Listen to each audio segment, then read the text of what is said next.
வணக்கம். 8 திக்கும் இன்று செய்தி தொகுப்பை வழங்குவதற்காக நான் ஆஷ்லி பிஜாய். அதிமுக கூட்டணிக்கு தேமுதிக வந்தால் மகிழ்ச்சி என்றும் வராவிட்டால் கவலை இல்லை என்றும் அமைச்சர் ஜெயக்குமார் கூறியுள்ளார்.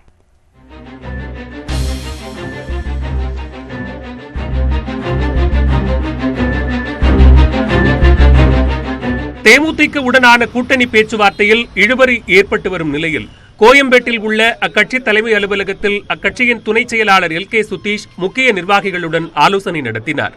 இதனிடையே தேமுதிக தங்களது கூட்டணிக்கு வந்தால் மகிழ்ச்சி என்றும் இல்லாவிட்டால் கவலை இல்லை என்றும் அமைச்சர் ஜெயக்குமார் கூறியுள்ளார். ஆனால் எங்களை பொறுத்தவரைன்னா கூட்டணியின் கதவு திறந்திருக்கு, அதனால யார் வேணுமானாலும் பேசலாம். அந்த வகையில் பேச்சுவார்த்தைகள் நடந்து கொண்டிருக்கிறது. இது மேபி மே நாட் பி, மேபியா இருந்தால் சந்தோஷம், மே நாட் பியா இருந்தால் டோன்ட் வரி, அவ்வளோதான். திமுகவை பொறுத்தவரை காங்கிரஸ் முஸ்லீம் லீக் கட்சியுடன் கூட்டணி உடன்பாடு ஏற்பட்டுள்ள நிலையில் இடதுசாரிகள் மதிமுக விடுதலை சிறுத்தைகளுடன் பேச்சுவார்த்தை நடத்தி வருகிறது. தோழமை கட்சிகள் என்று கூறிக்கொள்ளும் திமுக அந்த கட்சிகளுடனே உடன்பாடு ஏற்படாததை அதிமுக அமைச்சர்கள் கடுமையாக விமர்சித்துள்ளனர். வாக்கு வங்கிகளே இல்லாத கட்சிகள் தான் அவரை தேடி செல்கிறார்கள். ஏனால் அவர்கிட்ட எந்த செல்வாக்கும் இல்லை. ஆகவே தொண்டர்கள் செல்வாக்கும் இல்லை, மக்கள் செல்வாக்கும் இல்லை, தலைமைக்கான தகுதிக்கான செல்வாக்கும் இல்லை, எதிர்கால திட்டமும் இல்லை. அவர்கிட்ட இருக்கிற ஒரே ஒரு பதவி ஆசை. ஆகவே அவருடைய பதவி ஆசையை நிறைவேற்றுவதற்காக யாரும் செல்ல தயாராக இல்லை. ஆனால் சிலர் வேண்டுமென்றே தவறான தகவல்களை பரப்பி வருவதாகவும் திமுகவுடன் சுமூகமான முறையில் பேச்சுவார்த்தை நடத்தி வருவதாகவும் விடுதலை சிறுத்தைகள் கட்சித் தலைவர் திருமாவளவன் கூறியுள்ளார். வேண்டுமென்றே சிலர் இப்படி ஒரு போலி தோற்றத்தை உருவாக்க முயற்சிக்கிறார்கள். திமுக கூட்டணியில் இணக்கமான முறையிலே சுமூகமான முறையிலே பேச்சுவார்த்தை தொடர்ந்து கொண்டிருக்கிறது. இந்த கூட்டணி வெற்றி கூட்டணி. இதனிடையே கூட்டணி விவகாரம் தொடர்பாக மதிமுக தலைமையகமான தாயகத்தில் கட்சியின் முக்கிய நிர்வாகிகளுடன் அதன் பொதுச் செயலாளர் வைகோ ஆலோசனை மேற்கொண்டார். இதனிடையே கொங்கு நாடு மக்கள் தேசிய கட்சியை 2வது கட்ட பேச்சுவார்த்தைக்காக நாளை வருமாறு திமுக அழைப்பு விடுத்துள்ளது.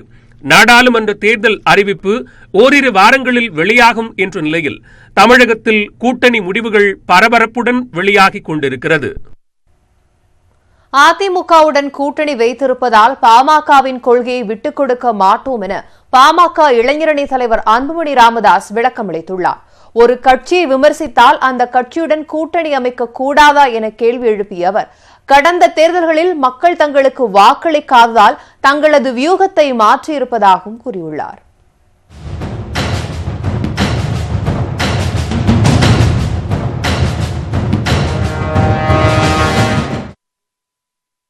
தமிழகத்தில் அதிமுகவுடன் கூட்டணி அமைத்துள்ள பாமக பல்வேறு விமர்சனங்களை எதிர்கொண்டு வருகிறது. ஆளும் அதிமுக அரசை எதிர்க்கட்சியான திமுகவை விட பாமக அதிகம் விமர்சித்ததே இதற்கு காரணம்.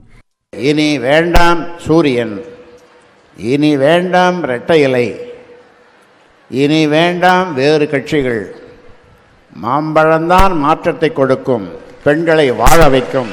இப்போ பாராளுமன்ற தேர்தல் வருது. இப்போ பாஜகவோடு ஒரு கூட்டணி அமைவதற்கான வாய்ப்பு, பாட்டாளி மக்கள் கட்சி கூட்டணி அமைப்பதற்கான ஒரு வாய்ப்பு இருக்கு அப்படின்னு சொல்லப்படுற நிலையில 0க்கு கீழே நான் தேடிங்கிறேன். அதுக்கு மதிப்பெண் போடுறதுக்கு இப்போ அதுவும் கூட எப்படி கூட்டணி வைக்க முடியும்?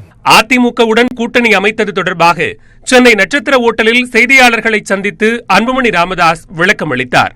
அப்போது 2016ஆம் ஆண்டின் சூழலுக்கேற்ப திராவிட கட்சிகளுடன் கூட்டணி இல்லை என்று அறிவித்ததாகவும் தற்போதைய சூழலில் அந்த நிலையை மாற்றிக்கொண்டதாகவும் தெரிவித்தார். கடந்த தேர்தலில் தனித்து போட்டியிட்ட தங்களுக்கு 6 விழுக்காடு வாக்கு கிடைத்தது என்றும், ஆனால் மக்கள் தங்களை அங்கீகரிக்கவில்லை என்றும் அன்புமணி குறிப்பிட்டார். ஊரூரா போய் ஓட்டு கேட்டோம், நல்ல தேர்தல் அறிக்கை வைத்தோம், எல்லாம் பாராட்டினாங்க, ஆனா ஓட்டு போடல. என்ன, ஒரு எம்எல்ஏ கூட எங்களுக்கு கொடுக்கல மக்கள். அதனால தான் இந்த தேர்தலில் எங்களுடைய வியூகத்தை மாற்றிருக்கின்றோம். அதிமுகவுடன் கூட்டணி அமைத்திருப்பதால் பாமகவின் கொள்கையை விட்டுக் கொடுக்க மாட்டோம் என்றும் அவர் கூறினார். கடுமையாக விமர்சித்த கட்சியுடன் கூட்டணி அமைத்தது பற்றி விளக்கம் அளிப்பது நெருடலாக இல்லையா என்ற செய்தியாளர்களின் கேள்விக்கு இல்லை என்று அன்புமணி பதிலளித்தார். மத்திய மாநில அரசாங்கம் கடுமையாக விமர்சனம் பண்ணிருக்கீங்க. இப்போ தேர்தல் ஒரு கூட்டணி மாற்றத்திற்காக இப்ப நீங்க கொடுத்திருக்கக்கூடிய இந்த விளக்கங்கள்லாம் இப்படி விளக்கம் கொடுக்கும்போது அது வந்து உங்களுக்கு நெருடலாவோ இல்லை நெருக்கடியாவோ இல்லையா? நிச்சயமா கிடையாது, எனக்கு நிச்சயமா கிடையாது. மக்கள் ஏத்துட்டு இருக்காங்க, எங்க கட்சி ஏத்துட்டு இருக்காங்க, அதிமுக ஏத்துட்டு இருக்காங்க, பொதுமக்கள் ஏத்துட்டு இருக்காங்க. நீங்க ஏற்கலாம், அதுக்கு எனக்கு கவலையே கிடையாது. அதிமுகவுக்கு முன்பே திமுகவும் தங்களுடன் கூட்டணி பேச்சுவார்த்தை நடத்தியதாக அன்புமணி ராமதாஸ் குறிப்பிட்டார். தமிழ்நாட்டில் உள்ள முக்கிய கட்சிகள் அனைவரும் எங்களை அணுகினார்கள், திமுக உட்பட. அதிமுக அமைச்சர்கள் மீது ஆளுநரிடம் ஊழல் பட்டியல் அளித்தது தொடர்பான கேள்விக்கு அந்த நிலைப்பாட்டில் மாற்றம் இல்லை என்றும், தவறு செய்தவர்கள் மீது விசாரணை நடத்தி உரிய நடவடிக்கை எடுக்க வேண்டும் என்றும் விளக்கம் அளித்தார். ஆளுநர் கிட்ட கொடுத்த அந்த பெட்டிஷன் நிச்சயமாக அதில் ஏதாவது விசாரணை நடத்தி உண்மை இருந்தால் அதை செய்தவர்கள் மீது கடுமையாக நடவடிக்கை எடுக்க வேண்டும் என எங்களுடைய நிலைப்பாடு. தொடர்ந்து செய்தியாளர்கள் சரமாரியாக கேள்வி எழுப்பிய போது பதற்றப்பட வேண்டிய தாங்களே அமைதியாக உள்ள நிலையில் நீங்கள் எதற்கு கட்டுப்பாடு இல்லாமல் பதற்றத்துடன் நடந்து கொள்கிறீர்கள் என்று செய்தியாளர்களை பார்த்து அன்புமணி கேள்வி எழுப்பினார். இவ்வளவு கட்டுப்பாடு இல்லாம இருக்கிறீங்க, நீங்க அவ்வளவு ஆவேசமா இருக்கிறீங்க. அவருக்கு தண்ணி கொடுப்பாரு. ரொம்ப பதட்டமா இருக்கிறீங்க. ஜாலியா இருங்க, கேஷுவலா இருங்க. என்னமோ நீங்க எலெக்ஷன் நிக்கிற மாதிரி எப்படி அவ்வளவு இதுல இருக்கிறீங்க? நாங்க தான் நிக்கிற எலெக்ஷன் நிக்கிறோம், நாங்க தான் மக்களை சந்திக்கணும்.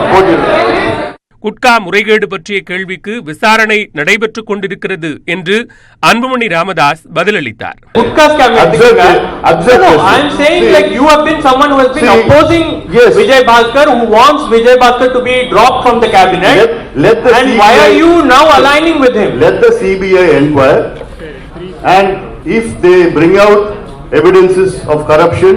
I will be the first to ask them to take severe action and step down. So இப்ப எவிடன்ஸ் இல்லன்னு நினைக்கிறீங்களா நீங்க? Investigation is going on. மற்றொரு செய்தியாளர் ஒருவர் அடுத்தடுத்து கேள்வி எழுப்பிய போது பதிலளிக்க தயங்கிய அன்புமணி ஏற்கனவே அவரது 5 கேள்விகளுக்கு பதிலளித்து விட்டதால் மீண்டும் பதிலளிக்க மாட்டேன் என்று மறுத்துவிட்டார். இல்ல இங்க இருந்து எழக்கூடிய கேள்விகள் I'm done with you. Sabir, I'm done with you. Don't overdo it. Don't overdo it, Sabir. It's not right on you. Don't overdo it. Don't overdo it. Is the ruling AIDMK government under... Sabir, please sit down. I'm not going to take any questions from you. Please sit down. Please sit down. Please sit down. I've answered 5 questions of you. It's enough for you. Please sit down. One question from me, yes, sir. Is the AIDMK government under... Mic வாங்க. சட்டசபையில் mic of பண்ணாங்களா? Of பண்ணாங்க. எடப்பாடி அரசு ஊழல் அரசா இல்லையா என ஒற்றை வார்த்தையில் பதிலளிக்க வலியுறுத்திய போதும் Anbumani Ramadoss பதிலளிக்காமல் மழுப்பினார். Is the ruling AIDMK government under Chief Minister Edapadi K. Palaniswamy corrupt or not? I want a straight answer from you, sir. I want a straight answer from you, sir. Yes or no? Sir, is it yes or no, sir? Sir, is it yes or no? ஜெயலலிதாவுக்கு மணிமண்டபம் கட்ட தற்போதும் எதிர்க்கிறீர்களா என்பது உள்ளிட்ட பல்வேறு கேள்விகளுக்கு பதிலளிக்காமல் செய்தியாளர் சந்திப்பை முடித்துக் கொண்டு அன்புமணி ராமதாஸ் புறப்பட்டார். மக்களவைத் தேர்தல் மற்றும் சட்டமன்ற இடைத்தேர்தலில் திமுக சார்பில் போட்டியிட விரும்புபவர்களுக்கான விண்ணப்ப விநியோகம் இன்று முதல் தொடங்கியுள்ளது. கமலின் மக்கள் நீதி மையத்திலும் இன்று முதல் விருப்ப மனுக்கள் பெறப்படுகின்றன. மக்களவைத் தேர்தல் நெருங்கி வரும் நிலையில் தேர்தல் முன்னேற்பாடுகளை அரசியல் கட்சிகள் தீவிரப்படுத்தி வருகின்றன. போட்டியிட விரும்புவோரிடம் இருந்து அதிமுக விருப்ப மனுக்களை பெற்றுள்ள நிலையில் திமுக சார்பில் விண்ணப்ப படிவங்கள் இன்று முதல் வழங்கப்படுகின்றன. 1000 ரூபாய்க்கு வழங்கப்படும் விண்ணப்ப படிவத்தை பூர்த்தி செய்து 25,000 ரூபாய் கட்டணத்துடன் மார்ச் 1ஆம் தேதி முதல் 7ஆம் தேதிக்குள் அண்ணா அறிவாலயத்தில் ஒப்படைக்க வேண்டும் என அறிவிக்கப்பட்டுள்ளது. மக்களவைத் தேர்தலுக்கு மட்டுமின்றி சட்டமன்ற இடைத்தேர்தலுக்கும் விண்ணப்பங்கள் வழங்கப்படுகின்றன.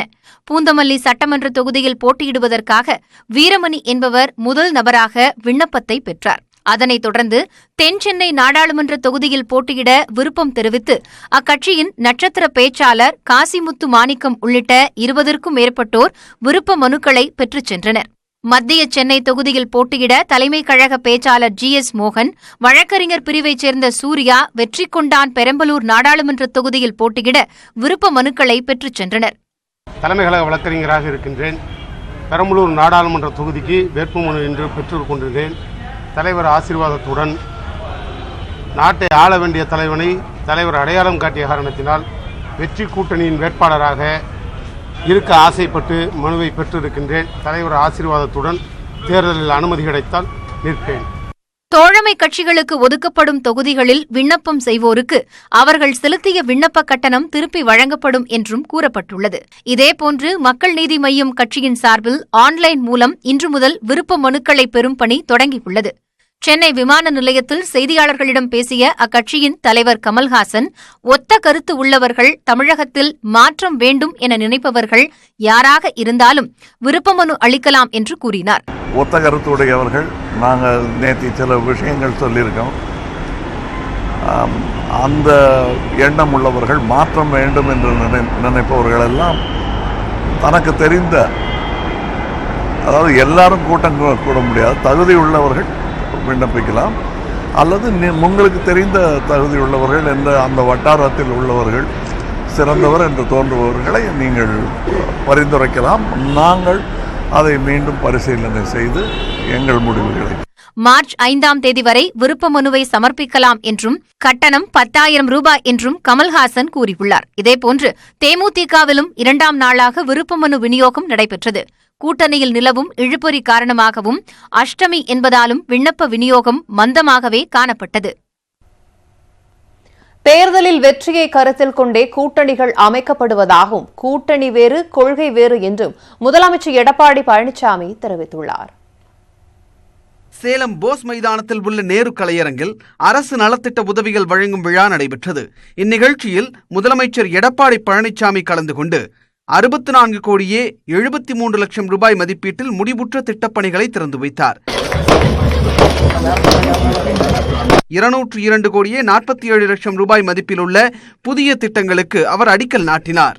அரசின் ஈராண்டு சாதனைகளை விளக்கும் புகைப்பட கண்காட்சியை திறந்து வைத்த அவர் பல்வேறு நலத்திட்ட உதவிகளையும் பொதுமக்களுக்கு வழங்கினார். மேலும் புத்திரகவுண்டன் பாளையத்தில் நடைபெற்ற ஜல்லிக்கட்டு விழாவில் வெற்றி பெற்ற காளைகள் மற்றும் வீரர்களுக்கு பரிசுகளையும் வழங்கினார். பின்னர் செய்தியாளர்களிடம் பேசிய அவர் தேர்தலில் வெற்றியை கருத்தில் கொண்டே கூட்டணிகள் அமைக்கப்படுவதாகவும் கூட்டணி வேறு கொள்கை வேறு என்றும் தெரிவித்தார். சார், அம்மாவை கடுமையா விமர்சித்த பாமகவோட கூட்டணி வச்சுட்ட தொடர்பா விமர்சனம் அதிகம் வருது சார். அதாவது கூட்டணி என்பது மாறி மாறி எல்லா இடத்துலயும் வச்சுட்டு இருக்காங்க. அதிமுக மட்டும் பாட்டாளி மக்கள் கட்சி வைக்கல, திமுக விமர்சனம் பண்ணும்போது அவரோட கூட்டணி வச்சாங்க. அதாவது கூட்டணி என்பது வேறு, கொள்கை என்பது வேறு. இன்னைக்கு ஒவ்வொரு தேர்தல் வரும்போதும் அந்தந்த கட்சி வெற்றி பெற வேண்டும், மக்களுக்கு தேவையான திட்டங்களை அளிக்க வேண்டும். அந்த அடிப்படையில் தான் கூட்டணி அமைச்சிருக்கு. தேமுதிக தங்களது கூட்டணிக்கு வந்தாலும் சரி, வரவில்லை என்றாலும் சரி என அமைச்சர் ஜெயக்குமார் கூறியது தொடர்பான கேள்விக்கு பதிலளித்த முதலமைச்சர் அது குறித்து தமக்கு தெரியாது என்றார். மேலும் தேமுதிகவுடன் கூட்டணிக்கான பேச்சுவார்த்தை தொடர்ந்து நடைபெற்று வருவதாகவும் தெரிவித்தார். எங்களை பொறுத்த வரைக்கும் இன்றைக்கு பல்வேறு கட்சிகள் எங்களோடு பேச்சுவார்த்தை நடைபெற்றுக் கொண்டிருக்கின்றன. அனைத்து கட்சிகளும் எங்களுடைய கூட்டணியில் வந்து சேர வேண்டும் என்று ஆசைப்படுகிறோம். அதன் மூலமாக ஒரு மெகா கூட்டணி அமைத்து இன்றைக்கு தமிழ்நாட்டுடைய திட்டங்கள் நிறைவேறுவதற்கும், தமிழ்நாட்டில் வளர்ச்சிப் பணிகள் தொடர்ந்து செயல்படுத்துவதற்கும், புதிய புதிய திட்டங்கள் தமிழகத்தில் வருவதற்கும் மத்தியில் ஒரு வலிமையான ஒரு கூட்டணி மூலமாக அதிக எண்ணிக்கை கொண்ட நாடாளுமன்றம் இருக்க வேண்டும் என்று நாங்கள் எண்ணுகிறோம். 8 வழி விரைவுச் சாலையை அன்புமணி எதிர்க்கிறாரே என்று செய்தியாளர்கள் கேள்வி எழுப்ப நீதிமன்றத்தில் வழக்கு உள்ளதால் பேச முடியாது என்று மழுப்பலாக எடப்பாடி பழனிசாமி பதிலளித்தார். 8 வழிச்சாலை திட்டத்தை தொடர்ந்து விரைவுச்சாலை தொடர்ந்து எதிர்ப்பு தெரிவித்து சொல்லி அன்புமணி நீதிமன்றத்தில் வழக்கு இருக்குது. நீதிமன்றத்தில் வழக்கு முடிஞ்சு இதை பத்தி கருத்து இல்ல. அன்புமணி நாம தொடர்ந்து இது நீதிமன்றத்தில் வழக்கு இருக்குதுப்பா, அதை பற்றி நாம விவரமா சொல்ல முடியும். டிடிவி தினகரன் 38 தொகுதிகளில் மட்டுமல்ல, நாட்டில் உள்ள அனைத்து தொகுதிகளிலும் போட்டியிடுவார் என்றும் அவர்களுடையது அவ்வளவு பெரிய கட்சி என்றும் முதலமைச்சர் கிண்டல் அடித்தார். இந்தியா முழுவதும் 534 தொகுதியோட போட்டியிடுவார். மிகப்பெரிய கட்சி. இன்னும் அவர் கட்சியை பதிவு செஞ்சாரா இல்லையே தெரியலையே. தமிழகத்தை பொறுத்தவரையில் அதிமுக தலைமையில்தான் கூட்டணி என்றும் தேசிய அளவிலான கூட்டணிக்குத்தான் பாஜக தலைமை என்றும் அவர் திட்டவட்டமாக கூறினார். ராணுவத்தினருக்கான 3 சூப்பர் ஸ்பெஷாலிட்டி மருத்துவமனைகள் விரைவில் அமைக்கப்படவிருப்பதாக பிரதமர் நரேந்திர மோடி அறிவித்துள்ளார். சீனா மற்றும் பாகிஸ்தானுக்கு எதிரான போர்களில் உயிர் நீத்த 26,000 ராணுவ வீரர்களுக்கு டெல்லி இந்தியா கேட் பகுதியில் அமர சக்கரம் வீரம், தியாகம், பாதுகாப்பு ஆகிய 4 சக்கரம் போன்ற 4 பகுதிகள் அடங்கிய போர் நினைவு சின்னம் 40 ஏக்கர் பரப்பளவில் 176 கோடி ரூபாயில் அமைக்கப்பட்டுள்ளது. அங்குள்ள 15.5 மீட்டர் உயரமுடைய ஸ்தூபியின் அருகில் அமைக்கப்பட்டுள்ள அணையா விளக்கு ஏற்றி நினைவு சின்னத்தை பிரதமர் நரேந்திர மோடி நாட்டிற்கு அர்ப்பணித்தார்.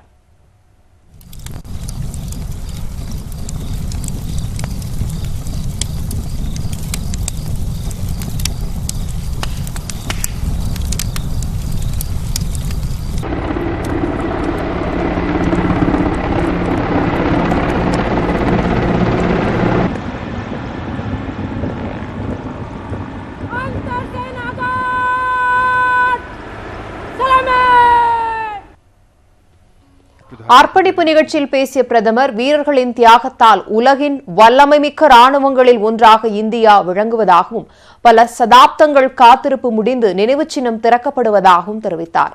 கடந்த 5 ஆண்டுகளில் குண்டு துளைக்காத சுமார் 2.25 லட்சம் கவச உடைகள் வாங்கப்பட்டிருப்பதாக பிரதமர் கூறினார். ரஃபேல் ஒப்பந்தத்தை வீழ்த்த நினைக்கும் எதிர்க்கட்சிகளின் முயற்சி பலிக்காது என கூறிய பிரதமர், விரைவில் ரஃபேல் விமானங்கள் இந்திய விமானப்படையில் சேர்க்கப்படும் என்றார். ராணுவத்தினருக்கான 3 சூப்பர் ஸ்பெஷாலிட்டி மருத்துவமனைகள் அமைக்கப்பட இருப்பதாக பிரதமர் மோடி அறிவித்தார்.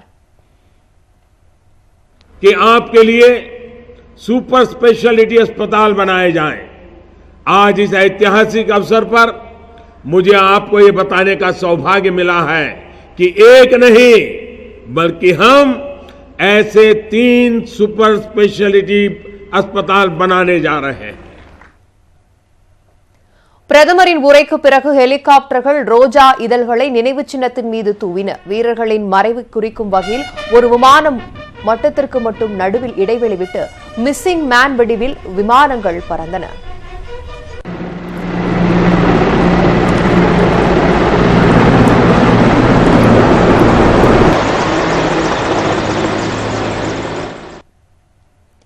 வீர சக்கரம், அமர சக்கரம், தியாக சக்கரம் மற்றும் பாதுகாப்பு சக்கரம் என 4 சக்கரங்கள் அடங்கிய சக்கர வியூக வடிவில் போர் நினைவு சின்னம் அமைக்கப்பட்டுள்ளது. வீரதீர செயலுக்காக பரம்வீர் சக்ரா விருது பெற்ற 21 ராணுவ வீரர்களின் சிலைகள் இடம்பெற்றுள்ளன. நாடு சுதந்திரம் பெற்ற பிறகு நடைபெற்ற போர்களில் உயிர் நீத்த 25,972 ராணுவ வீரர்களின் பெயர்கள் 16 சுவர்களில் எழுதப்பட்டுள்ளன. 6 முக்கிய போர்களை குறிக்கும் வகையில் 6 வெண்கல சுவர் சித்திரங்கள் வரையப்பட்டுள்ளன.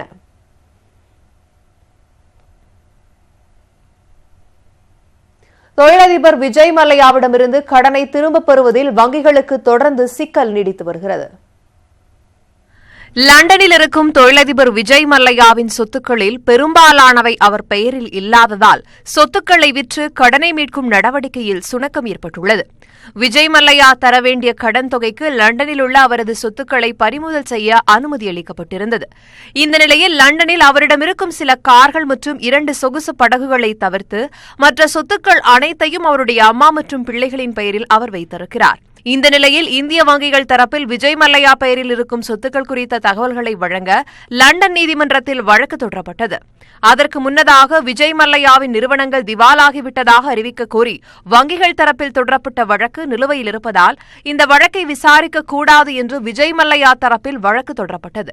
இதனை விசாரித்த நீதிபதிகள் விஜய் மல்லையா தொடர்ந்த வழக்கை முதலில் விசாரித்து முடித்துவிட்டு பின்னர் வங்கிகள் தொடர்ந்த வழக்கு விசாரிக்கப்படும் என்று தெரிவித்துள்ளனர். இதன் காரணமாக விஜய் மல்லையாவின் வழக்கு முடிவுக்கு வருவதில் சிக்கல் ஏற்பட்டுள்ளது. உள் தமிழகத்தின் பல்வேறு பகுதிகளில் வெப்பநிலை அதிகரிக்கும் என வானிலை ஆய்வு மையம் அறிவித்துள்ள நிலையில் அதிக வெப்பம் காரணமாக அம்மாநிலத்தின் பல்வேறு வனப்பகுதிகளில் காட்டுத்தீ பரவ தொடங்கியுள்ளது.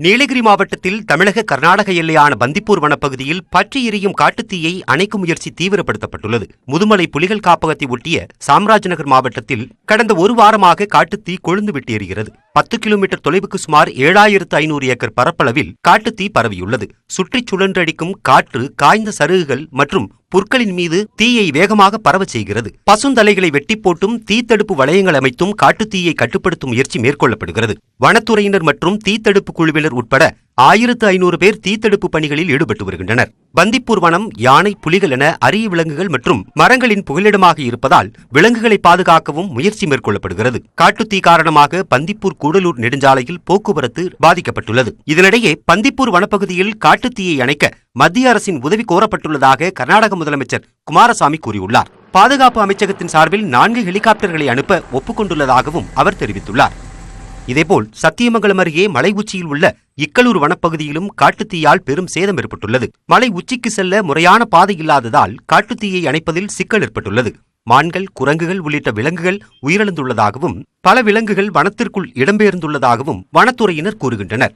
இதனிடையே குத்தியாலத்தூர் காப்புக்காட்டில் உள்ள கூத்தையன் கோவிலுக்கு செல்ல பக்தர்களுக்கு தடை விதிக்கப்பட்டுள்ளது. சேலம் ஏற்காடு மலைப்பகுதியில் காட்டுத்தீ காரணமாக வாகனங்கள் செல்ல தடை விதிக்கப்பட்டுள்ளது. இப்பகுதியில் ஏற்பட்டுள்ள காட்டுத்தீயை அணைக்கும் பணியில் வனத்துறையினர் தீவிரமாக ஈடுபட்டுள்ளனர். பொதுமக்கள் யாரும் வனப்பகுதிக்கு செல்ல வேண்டாம் என மாவட்ட நிர்வாகம் அறிவுறுத்தியுள்ளது. திண்டுக்கல் மாவட்டம் கொடைக்கானலில் தனியார் தோட்டங்களில் ஏற்பட்ட காட்டுத்தீ வனப்பகுதிக்குள் பரவாமல் தடுக்கும் முயற்சி மேற்கொள்ளப்பட்டு வருகிறது. குறிஞ்சிநகர், தேன்பண்ணை, பெருமாள்மலை ஆகிய இடங்களில் உள்ள தனியார் தோட்டங்கள் மற்றும் வருவாய் நிலங்களில் காய்ந்த புதர்களில் தீ ஏற்பட்டு பரவி வருகிறது. வனப்பகுதியில் சிக்கலான இடங்களில் தீ ஏற்பட்டால் தடுப்பதற்காக இலகுரக தீயணைப்பு வாகனங்கள் வரவழைக்கப்பட்டுள்ளன. தேனி மாவட்டம் பெரியகுளம் அருகே மேற்கு தொடர்ச்சி மலைப்பகுதியில் 100 ஏக்கருக்கு மேல் பரவியுள்ள காட்டுத்தீயால் மரங்கள் எரிந்து சேதமடைந்தன. லட்சுமிபுரம் மலைப்பகுதியில் அரிய வகை மூலிகைச் செடிகளும் தீயில் கருகியுள்ளன. வனவிலங்குகளுக்கு பாதிப்பு ஏற்படுத்துவதை தடுக்க வேண்டுமென பொதுமக்கள் கோரிக்கை விடுத்துள்ளனர். புகை பரவுவதால் கிராமங்களில் பொதுமக்களுக்கும் மூச்சுத் திணறல் ஏற்பட்டுள்ளது. இதனிடையே உள்தமிழகத்தில் இயல்பை விட 2 முதல் 3 டிகிரி செல்சியஸ் வரை வெப்பநிலை அதிகரிக்கும் என மண்டல வானிலை ஆய்வு மையம் எச்சரிக்கை விடுத்துள்ளது. தமிழகம் மற்றும் புதுச்சேரியில் வறண்ட வானிலையே நிலவும் என்பதால் வெப்பத்தின் தாக்கம் அதிகரிக்கும் என்றும் கூறப்பட்டுள்ளது.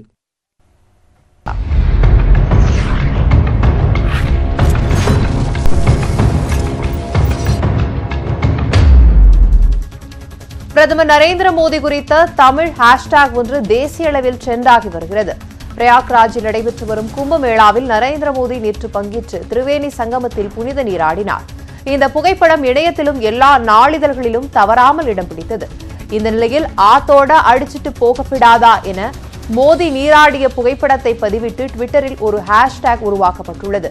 இந்த தமிழ் ஹேஷ்டாக் தேசிய அளவிலான ட்ரெண்டிங்கில் முதலிடத்தை பிடித்துள்ளது. தாழ்த்தப்பட்ட சமுதாயத்தினர் உள்பட நலிவடைந்த பிரிவினருக்காக காங்கிரஸ் கட்சி பாடுபட்டு வருவதாக கர்நாடக முன்னாள் முதலமைச்சர் சித்தராமையா தெரிவித்துள்ளார். பெங்களூருவில் நேற்று நிகழ்ச்சி ஒன்றில் பேசிய துணை முதலமைச்சர் பரமேஸ்வர ராவ், தாழ்த்தப்பட்ட சமுதாயத்தைச் சேர்ந்தவர் என்பதால் முதலமைச்சராகும் வாய்ப்பு 3 முறை மறுக்கப்பட்டதாக கூறியிருந்தார். இதுகுறித்து கருத்து தெரிவித்த சித்தராமையா, தாழ்த்தப்பட்ட சமுதாயத்தினருக்காக பாடுபடும் கட்சி காங்கிரஸ் கட்சி மட்டுமே என தெரிவித்தார்.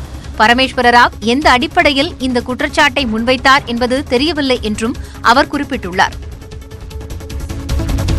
நீர் மேலாண்மை தொடர்பாக மத்திய நீர்வள மேம்பாட்டு அமைச்சகத்தின் 3 பரிசுகள் தமிழகத்திற்கு கிடைத்துள்ளன. நீர்நிலைகள் புனரமைப்பு மற்றும் புதிதாக உருவாக்குதல் பிரிவில் மதுரைக்கு சிறந்த மாவட்டத்திற்கான முதல் பரிசும், நிலத்தடி நீர் செறிவூட்டல் பணிகளுக்காக 3ஆம் பரிசும் வழங்கப்பட்டன. சிவகங்கை மாவட்டத்திற்கு நீர்நிலைகள் புனரமைப்பு மற்றும் புதிதாக உருவாக்குதல் பணிகளுக்கு 3ஆம் பரிசு வழங்கப்பட்டது. திருநெல்வேலி மாவட்டத்திற்கு நதியை மீட்டெடுத்தல் பிரிவில் 3வது பரிசு வழங்கப்பட்டது. மதுரை மாவட்டத்திற்கான விருதுகளை ஆட்சியர் நடராஜனும், சிவகங்கை மாவட்டத்திற்கான விருதுகளை ஆட்சியர் ஜெயகாந்தனும் பெற்றுக் கொண்டனர். திருநெல்வேலி மாவட்டத்திற்கான விருதுகளை மாவட்டத்தின் முன்னாள் ஆட்சியர் சந்தீப் நந்தூரி மற்றும் தற்போதைய ஆட்சியர் ஷில்பா பிரபாகர் சதீஷ் ஆகியோர் பெற்றுக் கொண்டனர். தான் தாழ்த்தப்பட்ட சமுதாயத்தைச் சேர்ந்தவர் என்பதால் முதல்வராகும் வாய்ப்பு 3 முறை மறுக்கப்பட்டதாக கர்நாடக துணை முதலமைச்சர் பரமேஸ்வர ராவ் குற்றம் சாட்டியிருப்பது பரபரப்பை ஏற்படுத்தியுள்ளது. கர்நாடகாவில் காங்கிரஸ் கட்சியுடன் கூட்டணி அமைத்து மதசார்பற்ற ஜனதா தளம் ஆட்சியை அமைத்துள்ளது. துணை முதல்வராக காங்கிரசின் பரமேஸ்வர ராவ் பொறுப்பு வகித்து வரும் நிலையில் தாவனகரேவில் நிகழ்ச்சியில் பேசிய ராவ், தாழ்த்தப்பட்ட சமுதாயத்தைச் சேர்ந்தவர் என்பதால் முதல்வராகும் வாய்ப்பு 3 முறை மறுக்கப்பட்டது என்றும், இதற்கு முன்பு பசவலிங்கப்பா மற்றும் KH ரங்கநாத் போன்றோருக்கும் முதல்வராகும் வாய்ப்பு தாழ்த்தப்பட்ட சமுதாயத்தைச் சேர்ந்தவர்கள் என்பதால் தரப்படவில்லை என்றும் குற்றம் சாட்டியுள்ளார். மேற்கு வங்கத்தில் IPS அதிகாரி ஒருவர் தற்கொலை செய்து கொண்டது தொடர்பாக முதல்வர் மம்தா பானர்ஜிக்கு சிக்கல் ஏற்பட்டுள்ளது. 1986ஆம் ஆண்டு பணியில் சேர்ந்த கௌரவ் தத் பத்மஸ்ரீ விருது பெற்ற கோபால் தத் என்ற IPS அதிகாரியின் மகன். இந்நிலையில் ஒரு ஆண் காவலரிடம் தவறாக நடந்து கொண்டதாக கூறி 2010ஆம் ஆண்டில் கௌரவ் தத் சஸ்பெண்ட் செய்யப்பட்டார். ஆனால் அந்த வழக்கை முடிக்காமல் முதல்வர் பானர்ஜி இழுத்தடித்து தன்னை பழிவாங்கியதாக கூறி கடிதம் எழுதி வைத்துவிட்டு கையை அறுத்துக் கொண்டு அவர் தற்கொலை செய்து கொண்டார். தற்போது இந்த விவகாரம் மேற்கு வங்கத்தில் பூதாகரமாக உருவெடுத்துள்ளது. இதை பாஜக தற்போது கையில் எடுத்து விமர்சித்து வருகிறது. தேர்தல் நெருங்கும் நேரத்தில் இது மம்தா பானர்ஜிக்கு நெருக்கடியை ஏற்படுத்தியுள்ளது. காங்கிரஸ் கட்சியின் தேசிய பொதுச் செயலாளர் பிரியங்கா காந்தியின் கணவர் ராபர்ட் வதேரா விசாரணைக்காக அமலாக்க இயக்குநரக அலுவலகத்தில் நாளை ஆஜராக வேண்டும் என டெல்லி பாட்டியாலா நீதிமன்றம் உத்தரவிட்டுள்ளது. லண்டனில் சொத்து வாங்கியதில் முறைகேடு நடந்தது தொடர்பாக வதேரா மீது அமலாக்க இயக்குநரகம் வழக்கு பதிவு செய்து விசாரித்து வருகிறது. இந்த நிலையில் இது தொடர்பான வழக்கை விசாரித்த டெல்லி நீதிமன்றம் சோதனையின் போது பறிமுதல் செய்யப்பட்ட ஆவணங்களை வதேராவிடம் திரும்ப வழங்க உத்தரவிட்டது. அந்த ஆவணங்கள் வழங்கப்படும் வரையில் விசாரணைக்கு தடை விதிக்க கோரி வதேரா தாக்கல் செய்த மனுவை விசாரித்த நீதிமன்றம் அதற்கு மறுத்ததுடன் விசாரணைக்கு நாளை வதேரா ஆஜராக வேண்டும் என உத்தரவிடப்பட்டுள்ளது. 2 குழந்தைகளுக்கு மேல் பெற்றவர்கள் தேர்தலில் போட்டியிட அனுமதிக்கக் கூடாது என கூறிய பொதுநல மனுவை விசாரிக்க உச்சநீதிமன்றம் மறுப்பு தெரிவித்துள்ளது. 2 குழந்தைகளுக்கு மேல் பெற்றவர்கள் தேர்தலில் போட்டியிட வாய்ப்பளிக்கக் கூடாது என்றும் அதை ஒரு விதியாக சேர்க்க தேர்தல் ஆணையத்திற்கு உத்தரவிடக் கோரியும் பாஜகவைச் சேர்ந்த அஸ்வினி உபாத்யாத் உச்சநீதிமன்றத்தில் பொதுநல மனு தாக்கல் செய்தார். மக்கள் தொகையை கட்டுப்படுத்துவதற்காக அரசு வேலைகள் மற்றும் மானிய திட்டங்களுக்கும் இந்த விதியை கொண்டுவர வேண்டும் என அவர் கூறினார். இந்த மனுவை விசாரிக்க மறுத்த உச்சநீதிமன்றம் தள்ளுபடி செய்து உத்தரவிட்டுள்ளது. அசாம் மாநிலத்தில் கள்ளச்சாராயத்தை குடித்ததால் உயிரிழந்தோரின் எண்ணிக்கை 159ஆக அதிகரித்துள்ளது. அசாம் மாநிலம் கோலாகாட் மற்றும் ஜோர்ஹாத் மாவட்டங்களில் மது குடித்த 300க்கும் மேற்பட்ட தேயிலை தோட்ட தொழிலாளர்களின் உடல்நிலை பாதித்தது. அவர்கள் மருத்துவமனையில் சேர்க்கப்பட்ட போதும் உயிரிழப்பு தொடர்ந்து அதிகரித்து வந்தது. இந்நிலையில் அது இன்று 159ஆக அதிகரித்தது. மேலும் 200 பேர் மருத்துவமனையில் சிகிச்சை பெற்று வருகின்றனர். அசாம் மாநில வரலாற்றில் கள்ளச்சாராய பாதிப்பு சம்பவத்தில் அதிக உயிரிழப்பு ஏற்பட்டது இதுவே முதல் முறையாகும். இந்தியர்களின் தகவல்களை பாதுகாப்பாக வைப்பது தொடர்பாக பேஸ்புக், ட்விட்டர், இன்ஸ்டாகிராம் மற்றும் வாட்ஸ்அப் ஆகியவற்றின் அதிகாரிகள் மார்ச் 6ஆம் தேதி நாடாளுமன்ற நிலைக்குழு முன் ஆஜராக உத்தரவிடப்பட்டுள்ளது. முன்னதாக மத்திய அரசு எழுப்பியிருந்த பல்வேறு கேள்விகளுக்கு எழுத்துப்பூர்வமாக 10 நாட்களுக்குள் பதிலளிக்க ட்விட்டர் சமூக வலைதளத்திற்கு உத்தரவிடப்பட்டது. மேலும் மக்களவைத் தேர்தலில் தவறான வகையில் ட்விட்டர் பயன்படுத்துவதை தடுக்கும்படியும் இன்று விசாரணைக்கு ஆஜரான கோலின் குரவெல்லிடம் நாடாளுமன்ற தகவல் தொடர்பு குழு தலைவரும் பாஜக எம்பியுமான அனுராக் தாக்கூர் கூறியுள்ளார். ட்விட்டரில் இந்திய மக்களின் தனிநபர் தகவல்கள் கசியாமல் தடுப்பதை உறுதி செய்வதற்காக பேஸ்புக், ட்விட்டர், இன்ஸ்டாகிராம் மற்றும் வாட்ஸ்அப் அதிகாரிகளை ஆஜராக உத்தரவிடப்பட்டுள்ளது. பிரதமர் நரேந்திர மோடி தனது தேர்தல் நாடகங்களை நிறுத்திக் கொள்ள வேண்டும் என நடிகர் பிரகாஷ் ராஜ் தெரிவித்துள்ளார். உத்தரப்பிரதேச மாநிலம் பிரக்யாராஜில் நடைபெற்று வரும் கும்பமேளாவில் பங்கேற்ற மோடி துப்புரவு தொழிலாளர்களின் பாதங்களை கழுவினார். இந்த வீடியோவை தமது ட்விட்டரில் பதிவிட்டுள்ள பிரகாஷ் ராஜ், தலைவரே, உங்கள் தேர்தல் தகுதித்தத்தங்களை நிறுத்திக் கொள்ளுங்கள் என கூறியுள்ளார். துப்புரவு தொழிலாளர்கள் விரும்புவது கௌரவமான வாழ்வும் பாதுகாப்பான வேலையும் தங்கள் பிள்ளைகளின் வளமான எதிர்காலமுமே அன்றி உங்கள் நாடகத்தை அல்ல எனவும் சாடியுள்ளார். டெல்லியில் பிப்ரவரி 27 நடைபெறவுள்ள எதிர்க்கட்சிகளின் ஆலோசனைக் கூட்டத்தில் இடதுசாரி கட்சிகள் பங்கேற்காது என தெரிவிக்கப்பட்டுள்ளது. மக்களவைத் தேர்தல் நெருங்கும் நிலையில் அது தொடர்பாக ஆலோசனை நடத்துவதற்காக காங்கிரஸ், திரிணாமுல் காங்கிரஸ், திமுக உள்ளிட்ட பல்வேறு கட்சிகள் பங்கேற்கும் கூட்டம் நடைபெறவுள்ளது. அதில் குறைந்தபட்ச பொது செயல் திட்டம் வெளியிடுவது தொடர்பாக ஆலோசிக்கப்பட உள்ளது. ஆனால் இடதுசாரிகளோ தேர்தலுக்கு பிறகு அதை பார்த்துக் கொள்ளலாம் என கூறி எதிர்ப்பு தெரிவித்துள்ளனர். அதனால் டெல்லியில் நடக்கும் கூட்டத்தை புறக்கணிக்க அவை முடிவு செய்திருப்பதாக தகவல் வெளியாகியுள்ளது. காங்கிரஸ் கட்சியின் உத்தரப்பிரதேச மாநிலத்தின் கிழக்கு பிராந்திய பொறுப்பாளராக நியமிக்கப்பட்டுள்ள பிரியங்கா காந்தியின் கணவர் ராபர்ட் வதேரா மக்களவைத் தேர்தலில் போட்டியிடக் கோரி உத்தரப்பிரதேச மாநிலம் மொராதாபாத் நகரில் பல இடங்களில் போஸ்டர்கள் ஒட்டப்பட்டிருப்பது பரபரப்பை ஏற்படுத்தியுள்ளது. சொத்து குவிப்பு வழக்கில் சிக்கியுள்ள வதேராவால் தேர்தலில் காங்கிரசுக்கு பிரச்சினை ஏற்படும் என்று எதிர்பார்க்கப்பட்ட நிலையில் அவர் தேர்தலில் போட்டியிட வேண்டும் என தொண்டர்கள் போஸ்டர் ஒட்டியிருப்பது கவனத்தை ஈர்த்துள்ளது. தன் முகநூல் பக்கத்தில் நேற்று வெளியிட்ட பதிவில் உத்தரப்பிரதேசத்தில் கிராமப் பகுதிகளில் தேர்தல் பிரச்சாரத்தில் ஈடுபட்ட போது மக்களுக்கு தன்னால் சேவை செய்ய முடியும் என்பதை உணர்ந்ததாக வதேரா கூறியிருந்த நிலையில் இந்த போஸ்டர் விவகாரம் தலையெடுத்துள்ளது. இதுகுறித்து கருத்து தெரிவித்துள்ள வதேரா, தனக்கு அரசியலில் விருப்பம் உள்ளதாகவும் ஆனால் தன் மீதான ஊழல் குற்றச்சாட்டுகளில் இருந்து முதலில் விடுபட விரும்புவதாகவும் கூறியுள்ளார். என்னால் மாற்றங்களை உருவாக்க முடியும் என மக்கள் நம்ப வேண்டும் என்றும் அவர் தெரிவித்துள்ளார். அதிமுக அமைத்திருக்கும் கூட்டணி சந்தர்ப்பவாத கூட்டணி என அம்மா மக்கள் முன்னேற்றக் கழகத்தைச் சேர்ந்த தங்க தமிழ்ச்செல்வன் விமர்சித்துள்ளார். மதுரை பாண்டிக்கோவிலில் ஜெயலலிதா பிறந்த நாளையொட்டி அன்னதானம் வழங்கும் நிகழ்ச்சி நடைபெற்றது. இதை தொடங்கி வைத்த பின்னர் செய்தியாளர்களிடம் பேசிய தங்க தமிழ்ச்செல்வன், கூட்டணி தொடர்பாக அமமுக சில கட்சிகளுடன் பேச்சுவார்த்தை நடத்தி வருவதாகவும் ஓரிரு நாட்களில் முழு விவரத்தை அறிவிப்போம் என்றும் அவர் கூறினார். மேலும் கடந்த காலங்களில் அதிமுகவை திமுக விமர்சித்ததை விட பாமக விமர்சித்ததே அதிகம் என்றும் தங்க தமிழ்ச்செல்வன் தெரிவித்தார். சேலம் மாவட்டம் ஆத்தூர் கெங்கவல்லி பகுதியில் அனுமதிக்கப்பட்ட நேரத்தை கடந்து இரவு 10 மணிக்கு மேல் பரப்புரை மேற்கொண்டதாக அமமுக துணை பொதுச் செயலாளர் டிடிவி தினகரன் மீது 3 காவல் நிலையங்களில் 2 பிரிவுகளின் கீழ் வழக்கு பதிவு செய்யப்பட்டுள்ளன. மக்கள் சந்திப்பு என்ற பெயரில் சனிக்கிழமை மாலை முதல் இரவு வரை கெங்கவல்லி பகுதியில் தினகரன் வேன் மூலம் பரப்புரை மேற்கொண்டார். அப்போது சாலையை மறித்து ஒலிபெருக்கி வைத்து பிரச்சாரம் செய்ததாகவும் அனுமதிக்கப்பட்ட நேரத்தை கடந்து பரப்புரை மேற்கொண்டதாகவும் தினகரன் மீது புகார் அளிக்கப்பட்டது. இதையடுத்து 3 காவல் நிலையங்களில் தினகரன் உள்ளிட்ட 50 பேர் மீது வழக்கு பதிவு செய்யப்பட்டுள்ளது.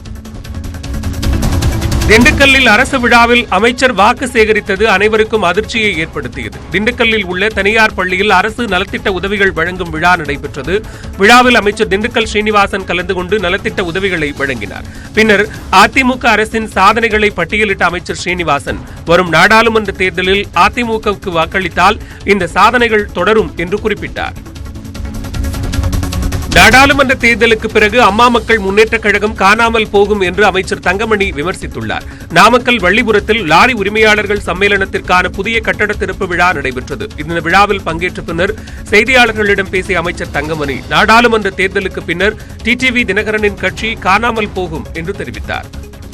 முதல்ல ஒரு ஸ்டேட்மெண்ட் கொடுத்தாரு, இந்த நாடாளுமன்ற தேர்தலோட பல கட்சி காணாமல் போயிடணும். முதல் கட்சி காணாமல் போற கட்சி அந்த கட்சி தான். மக்கள் நீதி மய்யம் தலைவர் கமல்ஹாசன் ஏ அணி என்று குறிப்பிட்டதற்கான அர்த்தத்தை தெளிவுபடுத்த வேண்டும் என மத்திய இணையமைச்சர் பொன் ராதாகிருஷ்ணன் விமர்சித்துள்ளார். அக்கட்சியின் ஓராண்டு நிறைவு விழாவில் பேசிய கமல்ஹாசன், மக்கள் நீதி மய்யத்தை பாஜகவின் பி டீம் என கூறுவதற்கு கண்டனம் தெரிவித்ததோடு தாம் தமிழகத்தின் ஏ டீம் என குறிப்பிட்டிருந்தார். கன்னியாகுமரியில் செய்தியாளர்களை சந்தித்த பொன் ராதாகிருஷ்ணனிடம் இதுபற்றி கேள்வி எழுப்பிய போது, திரைப்படத்தில் மட்டுமே ஏ யூ என சான்றிதழ் வழங்குவார்கள் என கிண்டலாக கூறினார். திரைப்படத்தில் யூ சர்டிபிகேட் ஏ சர்டிபிகேட் கொடுப்பாங்க. அவர் எந்த அர்த்தத்தில் தன்னை ஏ அப்படின்னு சொல்லி குறிப்பிட்டு சொல்லியிருக்காரு எனக்கு தெரியல. சுற்றுச்சூழல் ஆர்வலர் முகிலன் காணாமல் போன வழக்கை சிபிசிஐடிக்கு மாற்றி டிஜிபி டி.கே. ராஜேந்திரன் உத்தரவிட்டுள்ளார். தூத்துக்குடி ஸ்டெர்லைட் ஆலை தொடர்பாக கடந்த 15ஆம் தேதி சென்னையில் ஆவணப்படம் வெளியிட்ட சுற்றுச்சூழல் ஆர்வலர் முகிலன் அன்று மாலை காணாமல் போனதாக கூறப்படுகிறது. அவரை மீட்டு தர வேண்டும் என பல்வேறு அமைப்பினரும் கோரிக்கை விடுத்து வருகின்றனர். முகிலனை கண்டுபிடிக்க கோரி சேப்பாக்கத்தில் வரும் 2ஆம் தேதி சமூக செயற்பாட்டாளர்களின் போராட்டம் நடைபெற உள்ளதாக அறிவிக்கப்பட்டுள்ளது. சென்னையில் திமுக, இடதுசாரிகள், விடுதலை சிறுத்தைகள் உள்ளிட்ட கட்சிகளின் பிரதிநிதிகள் கலந்து கொண்ட ஆலோசனைக் கூட்டத்திற்கு பின் இதுகுறித்து அறிவிக்கப்பட்டது. லஞ்சம் வாங்கும் பழக்கத்தை முழுமையாக ஒழிக்க வேண்டுமென்றால் லஞ்சம் வாங்குவோரை தூக்கில் போட வேண்டும் என சென்னை உயர்நீதிமன்ற மதுரை கிளை அதிரடியான கருத்தை தெரிவித்துள்ளது. மதுரை சூர்யா நகரைச் சேர்ந்த பரணி பாரதி என்பவர் லஞ்ச ஒழிப்பு தொடர்பாக உயர்நீதிமன்ற மதுரை கிளையில் மனு தாக்கல் செய்திருந்தார். இந்த வழக்கு நீதிபதி கிருபாகரன் சுந்தர் அமர்வு முன்பு விசாரணைக்கு வந்தது. அப்போது ஊழல் முழுமையாக ஒழிய வேண்டுமென்றால் லஞ்சம் வாங்குவோரை தூக்கில் போட வேண்டும் அல்லது அவர்களின் மொத்த சொத்துக்களையும் பறிமுதல் செய்ய வேண்டும் என்றும் தேச துரோக வழக்கு பதிவு செய்ய வேண்டும் என்றும் நீதிபதி கருணாகரன் அதிரடியாக கருத்து தெரிவித்தார். இதுபோன்ற கடுமையான தண்டனைகள் வழங்கினால்தான் லஞ்சம் ஒழியும் என்றும் லஞ்சம் வாங்குவது சாதாரணமானது என்ற நினைப்பையும் மாற்ற முடியும் என்றும் அவர் கூறினார்.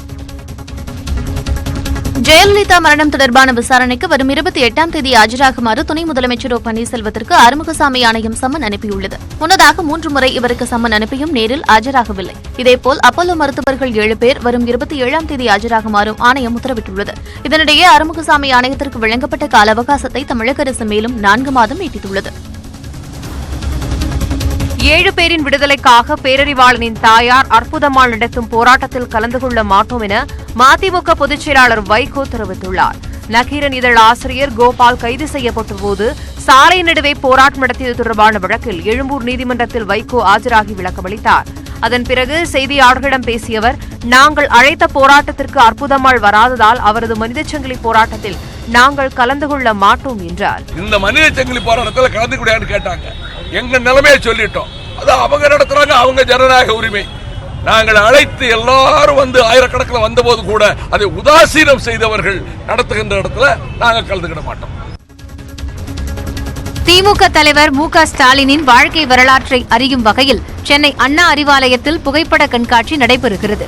1989ஆம் ஆண்டு முதல் மு.க. ஸ்டாலின் பங்கேற்ற போராட்டங்கள், நிகழ்ச்சிகள், அவரது பதவியேற்பு விழாக்களில் எடுக்கப்பட்ட புகைப்படங்கள் கலைஞர் அரங்கில் காட்சிப்படுத்தப்பட்டுள்ளன. 400க்கும் மேற்பட்ட புகைப்படங்கள் இந்த கண்காட்சியில் இடம்பெற்றுள்ளன.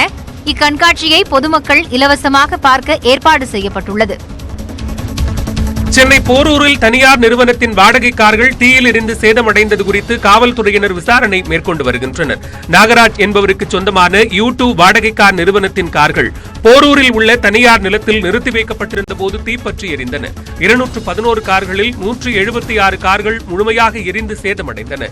இது தொடர்பாக காஞ்சிபுரம் மாவட்ட ஆட்சியர் பொன்னையா, அண்ணாநகர் இணை ஆணையர் விஜயகுமாரி, அம்பத்தூர் இணை ஆணையர் ஈஸ்வரன் ஆகியோர் நேரில் ஆய்வு செய்தனர். தீ விபத்து எதிர்பாராமல் நிகழ்ந்ததா, திட்டமிட்டு தீ மூட்டப்பட்டதா என போலீசார் விசாரணை மேற்கொண்டு வருகின்றனர். இதனிடையே காப்பீட்டு நிறுவனத்தின் அதிகாரிகளும் தீப்பற்றிய கார்களை நேரில் ஆய்வு செய்தனர். விசாரணையின் அடிப்படையில் காப்பீட்டுத் தொகை வழங்கப்படும் என்று தெரிவிக்கப்பட்டுள்ளது. திருடிச் செல்லப்பட்ட மாடுகளை மீட்டுத் தரக் கோரி சென்னை காவல் ஆணையர் அலுவலகத்தில் வியாபாரி ஒருவர் மனு அளித்துள்ளார். சென்னை சோழிங்கநல்லூர் பகுதியைச் சேர்ந்த பால் வியாபாரி கோட்டீஸ்வரர் இவருக்கு சொந்தமான 3 மாடுகள் கடந்த ஜூலை மாதம் காணாமல் போயின. இந்நிலையில் 2 வாரங்களுக்கு முன் சோழிங்கநல்லூர் பகுதியில் உள்ள டீக்கடை ஒன்றில் தனது மாடுகள் இருப்பதை பார்த்துள்ளார். மாடுகளை மீட்டுத் தரக் கோரி சோழிங்கநல்லூர் காவல் நிலையத்தில் புகார் அளித்தும் நடவடிக்கை எடுக்க மறுப்பதாக காவல் ஆணையர் அலுவலகத்திலும் கோட்டீஸ்வரர் புகார் அளித்துள்ளார். மறைந்த திமுக தலைவர் கலைஞரால் உருவாக்கப்பட்டவர் வைகோ என்றும் அவருக்கு என்றும் தான் துணை நிற்பேன் என மு.க. ஸ்டாலின் கூறியதை கேட்டு வைகோ கண்ணீர் விட்டார். மதிமுக சட்டத்துறை செயலாளர் வீரபாண்டியன் எழுதிய கலைஞர் உரை தொகுப்பு புத்தக வெளியீட்டு விழா திருச்சியில் நடைபெற்றது. இதில் பங்கேற்று பேசிய ஸ்டாலின் 30 ஆண்டுகளாக தமிழக நலனுக்காக போராடியவர் வைகோ என புகழாரம் சூட்டினார். கலைஞரால் உருவாக்கப்பட்டவர் என்று கூறியபோது மேடையில் அமர்ந்திருந்த வைகோ கண் கலங்கினார். உங்களுக்கு நான் எப்படி இருந்தேனோ அதுபோல் தம்பி ஸ்டாலினுக்கு என் வாழ்நாள் முழுவதும் உடனிருப்பேன் என்று சொன்னார். ஆக அவருக்கு துணை நிற்பேன் என்று சொன்னார். ஒரு முறைகள்ல பல முறை சொன்னார். அண்ணன் வைகோ அவர்களே, நீங்கள் எனக்கு துணையாக இருப்பது மட்டுமல்ல, நான் உங்களுக்கு துணையாகவும் இருப்பேன் என்ற வாக்குறுதியை வழங்குவதற்காகத்தான் நான் இந்த விழாவிற்கே வந்திருக்கிறேன். நாகை மாவட்டம் சீர்காழி அருகே இளைஞர் ஒருவரை காவலர்கள் சேர்ந்து கொண்டு தாக்கும் காட்சி சமூக வலைதளங்களில் வைரலாகி வருகிறது. பட்டவிலாசம் கிராமத்தை சேர்ந்த சார்லஸ் தனது தம்பி ஜான்சனுடனான மோதல் காரணமாக காவல்துறையில் புகார் அளித்திருந்தார். இந்த புகாரை விசாரிக்க சென்ற காவலர் கண்ணனை ஜான்சன் கட்டையால் தாக்கிவிட்டு தப்பியதாக கூறப்படுகிறது. இதையடுத்து ஜான்சனை தேடிப்பிடித்த காவல் ஆய்வாளர் முனிசேகர் ஜான்சனை சக காவலர்களை பிடித்துக் கொள்ள செய்து பெரிய கட்டையால் தாக்கினார். இந்த காட்சி சமூக வலைதளங்களில் வைரலாக பரவி வருகிறது.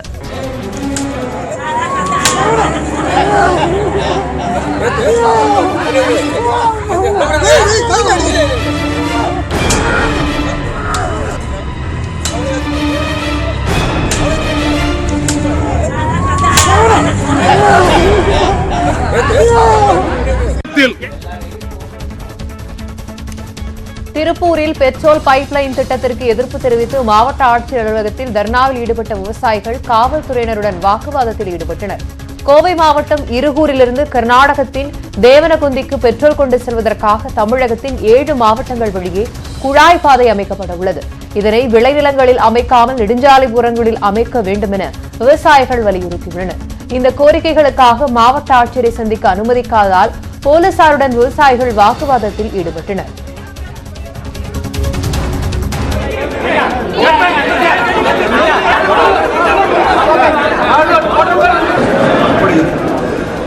பின்னர் மாவட்ட ஆட்சியர் K.S. பழனிசாமியை சந்தித்த விவசாயிகள் கோரிக்கை மனுவை வழங்கினர். மதுரையில் உள்ள அடகு கடையில் 1492 சவர நகைகள் கொள்ளையடிக்கப்பட்ட சம்பவம் தொடர்பான சிசிடிவி காட்சிகள் வெளியாகியிருக்கின்றன. கடந்த 18ஆம் தேதி நரிமேடு பகுதியில் உள்ள கோபிநாத் என்பவருக்கு சொந்தமான கடையில் புகுந்த முகமூடி கொள்ளையர்கள் 1492 சவர நகைகள் மற்றும் 9 லட்சம் ரூபாய் பணத்தை கொள்ளையடித்துச் சென்றனர். அவர்கள் அடகு கடையின் எதிர்ப்புறம் இருந்த சிசிடிவியை அடித்து நொறுக்கியதுடன் மினிவேன் மூலமாக நகையை எடுத்துச் சென்ற காட்சிகள் கடையில் இருந்த சிசிடிவியில் பதிவாகியிருக்கின்றன. வண்டியின் பதிவு எண்ணை அடிப்படையாக கொண்டு 4 பேரை பிடித்து காவல்துறையினர் விசாரித்து வருகின்றனர்.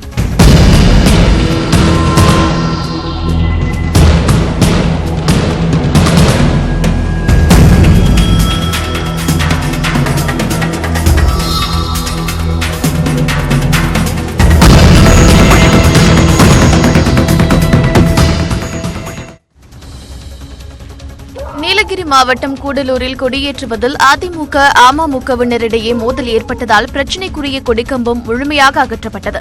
மறைந்த முதலமைச்சர் ஜெயலலிதாவின் 71வது பிறந்தநாளையொட்டி கூடலூர் பழைய பேருந்து நிலையத்தில் இருந்த கொடிக்கம்பத்தில் அதிமுகவினர் கொடியேற்றினர். அப்போது அமமுகவினர் அங்கு வந்ததால் இருதரப்புக்கும் இடையே மோதல் உருவானது. இருதரப்பினரும் ஒரே கம்பத்தில் மாறி மாறி கொடியேற்றிய நிலையில் இரவு 9 மணியளவில் காவல் நிலையத்தை அமமுகவினர் முற்றுகையிட்டனர். இதையடுத்து இருதரப்பினருடன் சமரச பேச்சுவார்த்தை நடத்திய போலீசார் நள்ளிரவில் அதிமுக கொடியையும் கொடிக்கம்பத்தையும் அகற்றியதால் பிரச்சினை முடிவுக்கு வந்தது.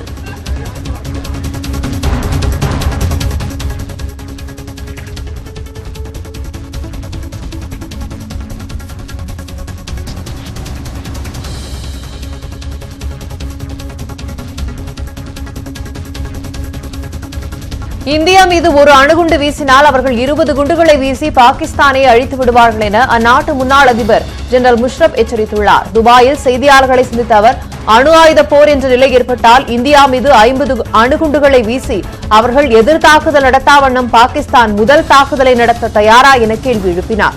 1999 ஆண்டு முதல் 2008ஆம் ஆண்டு வரை பாகிஸ்தான் அதிபராக இருந்த முஷாரப் பல்வேறு வழக்குகளில் பாகிஸ்தான் அரசால் தேடப்படும் குற்றவாளியாக அறிவிக்கப்பட்டுள்ளதார் துபாயில் தஞ்சமடைந்துள்ளார்.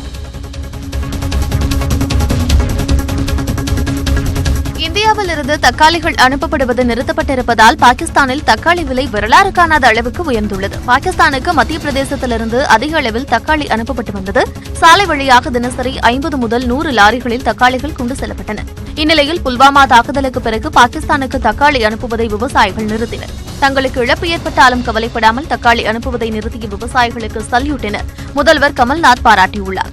இந்திய தக்காளிகள் பாகிஸ்தான் சந்தைகளுக்கு செல்லாததால் தக்காளி விலை ஜெட் வேகத்தில் உயர்ந்துள்ளது. பாகிஸ்தானில் தக்காளி விலை கிலோ 180 முதல் 200 ரூபாய் வரை விற்கப்படுகிறது. இனி செய்திகளை விரிவாக தெரிந்து கொள்ள www.news18tamil.com என்ற இணையதளத்தை பாருங்கள்.